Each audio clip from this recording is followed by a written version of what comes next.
Welcome, everyone.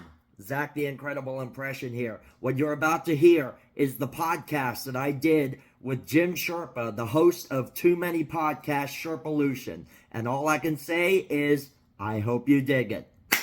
Roll it.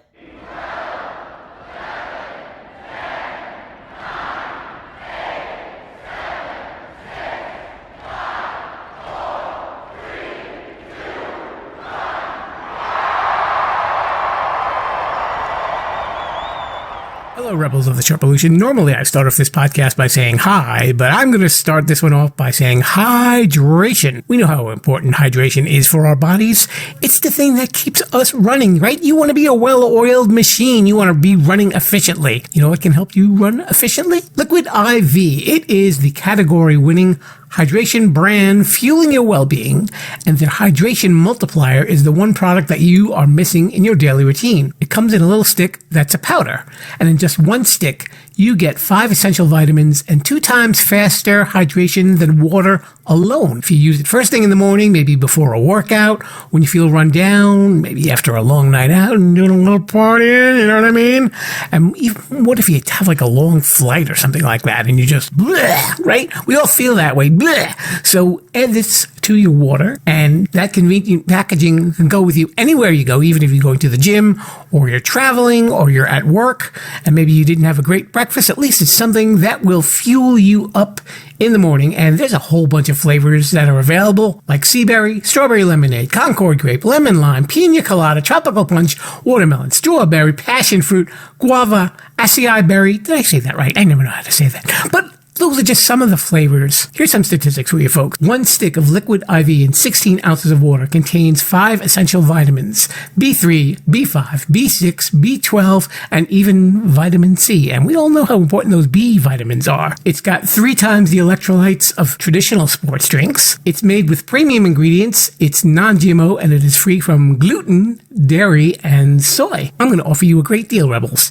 If you go to liquidiv.com and use offer code Sherpa, you can get 20% off of anything that you order on that site when you're shopping for some better hydration. So that's Liquid IV. Check it out at liquidiv.com.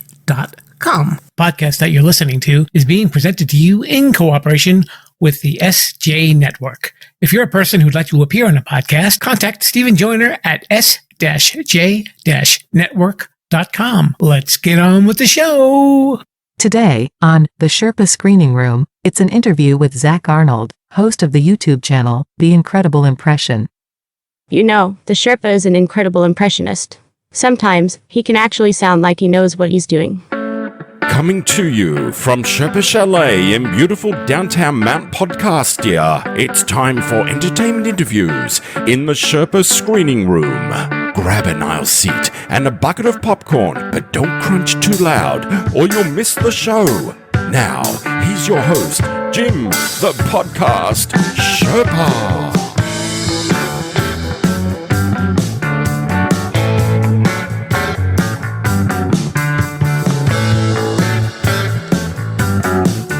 Hello there, Rebels. Welcome to the Sherpa Screening Room. It is a presentation of Too Many Podcasts, which is the podcast about podcasts. Naturally, we didn't know that. Well, welcome aboard anyway. You're listening to me, Jim the Podcast Sherpa, and I've got a guest today whose name is Zach Arnold, and he has a YouTube channel, and it is called The Incredible Impression. You'll find out why he calls it that in just a second, but I appreciate you listening to me, whether on your favorite podcast app or through Sherpalution.com. So we had a little time to sit down with Zach and get to know him, and now here's your chance to get to know him as well. So without any further ado, the creator of the YouTube channel, The Incredible Impression, this is my talk with Zach Arnold. Hello there, Rebels. We are here in the travel room of the Sherpa Chalet. Jim, the Podcast Sherpa here, speaking with Zach Arnold, and he is the host of the YouTube travel blog, The Incredible Impression. He's coming to us from, where are you coming to us from, Zach? Right now, I'm in Lancaster, Pennsylvania, but I actually live in Ocklawaha, Florida, which is historic for the old Ma Barker crime gang. Is that where the Pennsylvania Dutch live, I believe? Yeah, here in Lancaster, yeah, old Amish country. I've seen quite a few horse and buggies since I've been here. It's hard to get around traffic. It's hard to drive when you're trying to get around those people. But I love them. They're so awesome. They're the most kindest people you will ever meet. Yeah, I guess, and their cell phones have that little rotary dial on it too. Yeah, yeah. They don't use a steering wheel. They use, reins. So welcome to the show, Zach. Thank you for having me. I appreciate it, Jim. You said the incredible impression is really just you going to different spots, and it doesn't necessarily have to be a tourism thing. Sometimes it's just like a feel-good spot. Oh, yeah. As I said, it can be anything from just seeing how beautiful the lake looks in the sunset. If I see a nice bird in the tree or something. But yesterday I did a whole 3-part vlog on Washington, D.C. And the day before I did one on my hometown of Palmyra, Pennsylvania, just my old stomping grounds. And also a little bit of forgotten Hollywood history. John Travolta and Lisa Kudrow, the movie Lucky Numbers. Also starred Ed O'Neill from Married with Children and Modern Family. Mm-hmm. So a lot of nice history there. So what other places have you traveled around to, in addition to like your home and all that? Well, I actually was in Spartanburg, South Carolina recently because I was hanging out with actor Eddie Deezen and my PR, Stephen Joyner. And while I was there, I drove about 10 minutes away to Roebuck, South Carolina, because I'm a huge fan of the original Unsolved Mysteries show with Robert Stack. Like, to me, that's the only Unsolved Mysteries there ever was and ever will be. There was a lady in Roebuck that was tragically murdered back in 1995. And so I went there and I documented the filming locations that Unsolved Mysteries went to and tried to line up some of the shots that they did and went to the cemetery to see where this young lady was interred. And I documented it all on film. You can find it on my channel. Mm-hmm. So what other kind of stuff can folks find on your YouTube channel? Well, they can also find several voice impressions that I do. I'm a big fan of the legendary impersonator comedian Rich Little. And first time I ever saw him was in the year 2000. It was like literally right after George W. Bush took office. Mm-hmm. And he was doing a play called The Presidents, where he did every single president in costume and voice with supporting actors on stage, all the presidents from John F. Kennedy to George W. Bush. And he did all these guys he had less than 2 minutes to make up from one president to another. And I can remember sitting there thinking to myself, I'd like to be able to accomplish that, to do all these voices of famous people.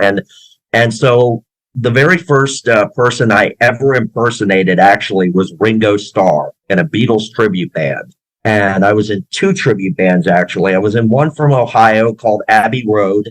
They're a more or less known tribute band, but they were pretty big back in the 80s and the 90s. Then I was in a band from Pittsburgh called Beatlemania The Invasion. And that lasted from about 2007 to 2010. And then I went and moved to Florida in 2013. And just this past summer, I was supposed to go back into the tribute industry.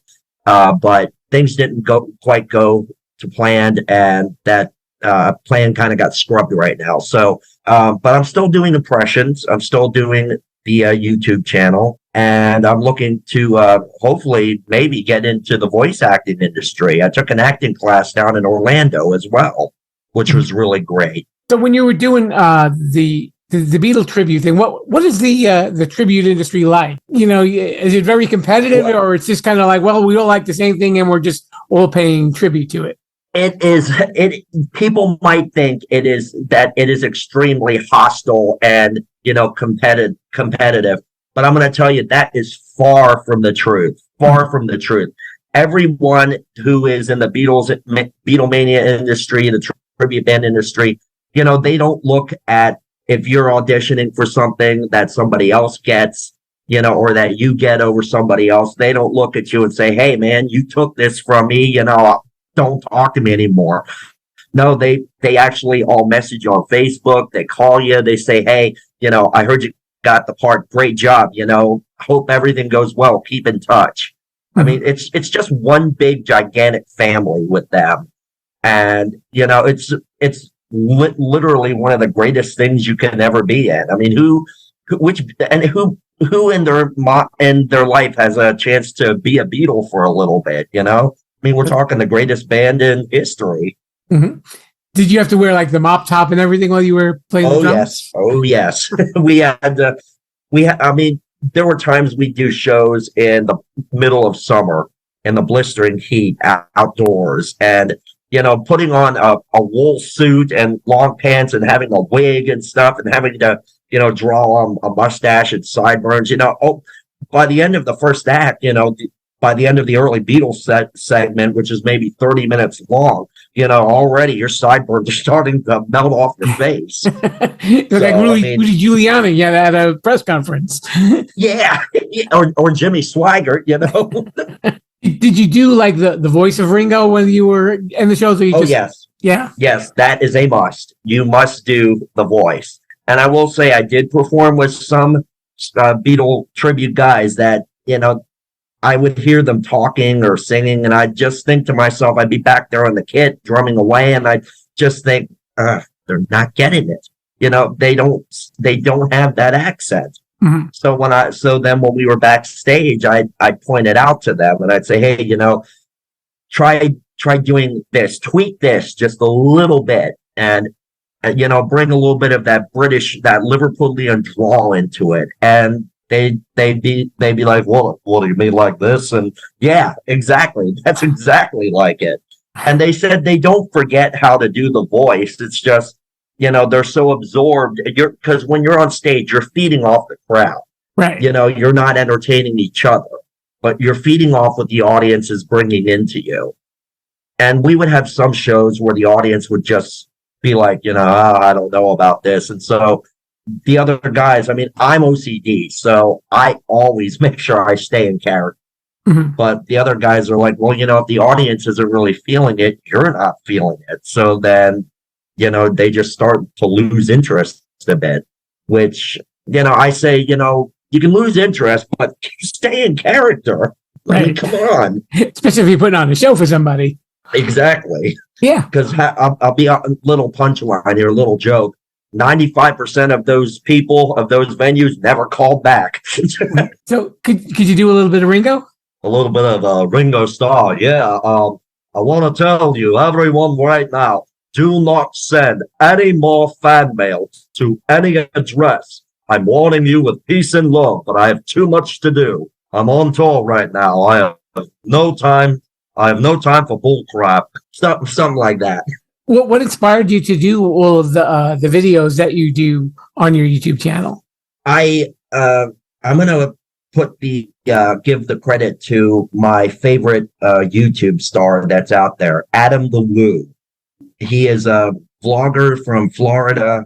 He's been all over the country. He's been from sea to shining sea, doing everything from just filming the different kind of stones or the different kind of shades of concrete on the pavement to showing you around underneath his car, to doing exciting vlogs like the Alcatraz Island and filming locations. He did several filming locations. As a matter of fact, he did the entire filming locations of the movie Vacation, the original National Lampoon's film, and he just did another one recently about Cousin Eddie's house in Colorado, and he got it on the vlog when the guy actually came up and chased him off of the property and told him he was going to have him prosecuted for it. And I thought, man, this is entertaining.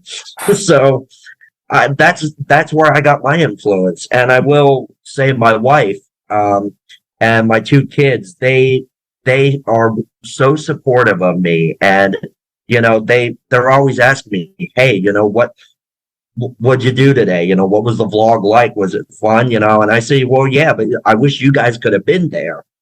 So, but I mean, I do most of my vlogs on my own, but I do get the support from my wife, my kids, and my parents, and I got to give them all great credit for it. Did you run into any situations yourself where somebody was trying to chase you off the property? No. I didn't do that because but the one I did in Palmyra, actually, in the movie Lucky Numbers, there's a part where John Travolta is being foreclosed from his current home, which the exterior of the home was actually a huge red brick mansion up on the hill above Palmyra.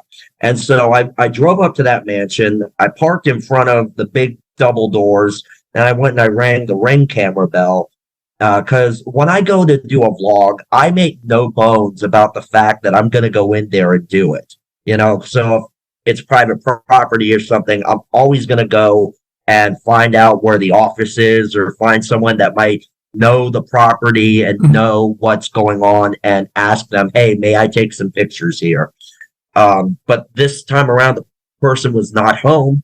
So I just took a quick picture and skedaddled because I was like, I definitely don't want anyone seeing me on a Ring camera or whatever and calling the police. But Palmyra is a cool town. They're not gonna look down on you for that. So, I mean, it's a quiet, peaceful town, and, I do miss it to a certain extent, but, really deep down in heart right now, I'm a Floridian, and I wouldn't have it any other way. So you said when you met John Travolta on the set of the movie, I was wondering, did you do a John Travolta impression when you were talking to him? No, I did not. I didn't even know how to do impressions at the time. That was way before I was able to actually ability to do impressions. But the reason that I got his attention was you got to remember, the Penn National Race Course now is called the Hollywood Casino at Penn National Race Course. It's a huge casino now. Back when I met him, it was still just a racetrack, but it was being renovated. I guess they were starting the process to turn it into the casino. But I was up on one of the upper areas overlooking the racetrack, and John Travolta and Lisa Kudrow went out onto the track because they were going to do a scene out there. Now, I have double jointed arms, which allows them to bend really, really far from when I stretch them out. Now, I always had this thing in school where I had a trademark bird wing flapping thing, and I looked like a bird with broken wings. So they told me, my friends who were there with me, they said, hey, do your bird thing out the window and see if they acknowledge. So I did it. And John Travolta turns around and looks, and he taps Lisa Kudrow on the shoulder and tells her to look. And they both look at me, and they both gave me the thumbs up. And then a couple days later, when I met him, he said, oh my gosh, yes, he remembers me. He remembers me. And John Travolta, I'm going to tell you, John Travolta is such a gentleman when you meet him. Mm-hmm. I mean, he's literally like what Jimmy Stewart would be when he was alive. John Travolta will stop and he'll talk to you. He'll ask a question or something, or he'll answer a question. I mean, I was standing there, talking to him and stuff, and his bodyguard was telling him, we got to get you upstairs. You're due on set in less than a minute. And he promptly told his assistant, his bodyguard, he said, hey, back off. I'm talking to a fan here. Back off. He said, I'll be up then. Just let me go. And so he put off his work for a couple of minutes to talk to me, which I thought was pretty strange. Hollywood actors, they have such a busy schedule, and I bet it's not easy for them. But for John Travolta, it was almost like it was second nature to him. Yeah. And I thought that was like the greatest moment of my life. Well, I guess, especially when you have actors like that who've had such lengthy careers, and, if they get a true impression, a true appreciation of, their fans that really put them there on the map, I guess some of them, they don't want to forget that. Yeah, exactly. I mean, Eddie, for example, Eddie Deezen, I mean, I never even really looked at, I've been a fan of his for many, many years, but when I met him for the first time a couple months ago, I didn't even look at him as a star. I treat him just like he's my best friend. I treat him like a best friend would. And I don't even give a second thought as to, wow, I grew up watching this guy, he's an actor and all that. And, no, to me, he's my best friend. That's what he is to me. And that's how I look at it. Okay. So, do you have any like dream locations that you want to take your vlog to? I would actually love to be able to vlog in England, to the Beatles areas in England. Now, I did take the Beatles pilgrimage tour, and I got to sing live on the stage of the Cavern Club with my late uncle, who is sadly no longer here. He's the one who brought me up on Beatles. And so I went and crossed Abbey Road. I went to the Cavern Club. I went to Paul McCartney's house and stuff. So England would definitely be a place I would love to vlog. Here in the United States, I still have yet to vlog the scene in Dallas where John F. Kennedy was sadly murdered at, and Dealey Plaza. And I would also like to visit. I'd love to take my wife to Las Vegas for the first time. And I mean, I've been there 5 times with my parents, but I've never been there with my wife, and I'd love to take her with me. So definitely be doing vlogging there. Really want to vlog Mount Rushmore as well. And a lot of one other site I'd like to document is one that not a lot of YouTubers vlog. Actually, it's the site of the old Alfred P. Murrah Federal Building in Oklahoma City. I've only seen one YouTube vlogger that ever vlogged that. So I'd like to be able to do that. If people want to check out some of your videos and your impressions, where do they got to go? They got to go to YouTube, type in The Incredible Impression, or you can just go to URL youtube.com/@the and The Incredible Impression. So that's youtube.com/@The Incredible Impression. And they can find me on there. I have an email linked up to the YouTube channel. So anybody can email me at any time, give me support, let me know what they want to see. And because a lot of YouTubers nowadays, they don't take suggestions from people. So I figured the best way for me to, fulfill my viewers, desires is to take requests from them. And you can also find some of my impressions that I do on there. I actually got a request from a gentleman right before I left Florida to come up on this trip here. Got an email from a guy that noticed my impression of Ed Wynn. You might remember him, Jim, the Mad Hatter on the original Alice in Wonderland. Sure. And he had his own show, Ed Wynn. I do a pretty mean impression of him. And this guy saw and heard the impression and actually reached out to me and said, could I ask you to recreate a song from a TV show, but do it as Ed Wynn? And I said, well, absolutely. I'd be delighted to. So that's a project I'm going to be working on when I get back home. So, you can find me on there. Also, you can also request me to do impressions of people. I mean, there's a whole arsenal of people that I do, but, you can still request anything and I can work on it. I can't promise I'll get it down, but I will try. Okay. All right. So to lead us out of here, why don't you pick an impression and we'll just wrap it up. Well, look, this is Jimmy Stewart, and I just like to say that it's been a wonderful opportunity to be on Sherpalution this evening, and I hope that y'all will follow me on YouTube. All right, there you have it. Zach Arnold, thanks so much for coming on the show. Thank you so much, Jim. Appreciate it. Be a rebel. Follow the show at Sherpalution on Twitter, Instagram, and Facebook. A very special thanks to Zach Arnold of The Incredible Impression for coming on the show. And he's on YouTube, and so am I, if you needed to know that. You just have to look for my tag at Sherpalution 5000, which will take you to the Sherpalution YouTube page. I think even if you type in Sherpalution, it'll bring you there. And it's got a lot of the favorite interviews on there. And no video, just audio. You're welcome. Trust me, it's safer that way. And I will be here with you next week. Presuming I don't get struck by lightning or anything like that. Oh, it's getting a little cloudy out there. So I better wrap this up. Lord, Mr. Bruce, I think it's time to duck and cover and wait for the next episode. And remind everybody, if you like the show, if you can, please leave a nice review on Apple Podcasts. And you, yes, you could possibly be entered to win podcast merchandise. Yay! Okay, I was the only one who was cheering. So that means we need more people to review. You there, the one with holding the coffee. All right, you're holding coffee, so now you have to leave a review. There, it's that simple. There, we changed the rules. I like that. Okay, we're out of here, folks. See you next time. Viva la Sherpalution. Thanks for listening to the Sherpa Screening Room.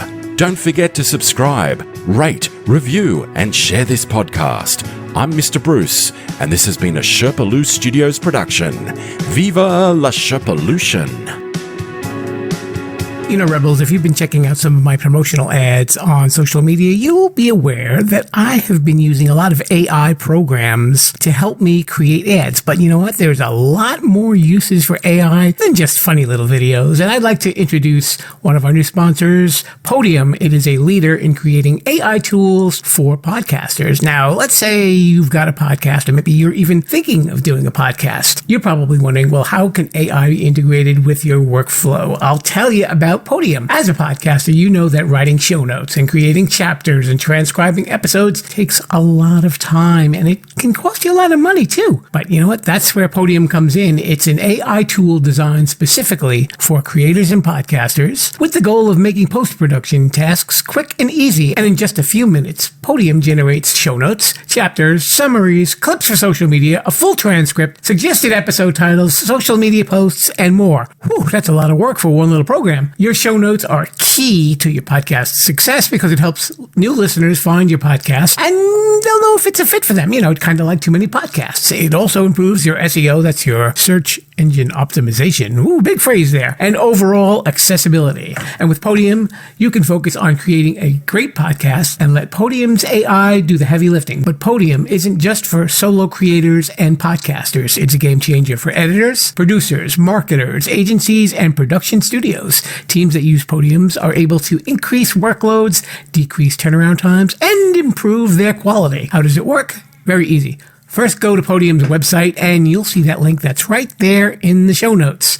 You get 3 hours free just to try it. Pretty cool, huh? And using that link also supports this show as well. And you know what else happens? Because I'm a good guy. You use my link, you will get 50% off for your first month. So visit the site, upload an MP3 file, and download your files. And that's it. And if you need anything else, you can use Podium GPT to generate articles and any marketing copy you might need in seconds. Instant show notes, transcripts, chapters for your podcast or channel. This will level up that podcast. So check out Podium today. I'm Jimmy Stewart's granddaughter, and you'll be hearing from my attorney. Ow.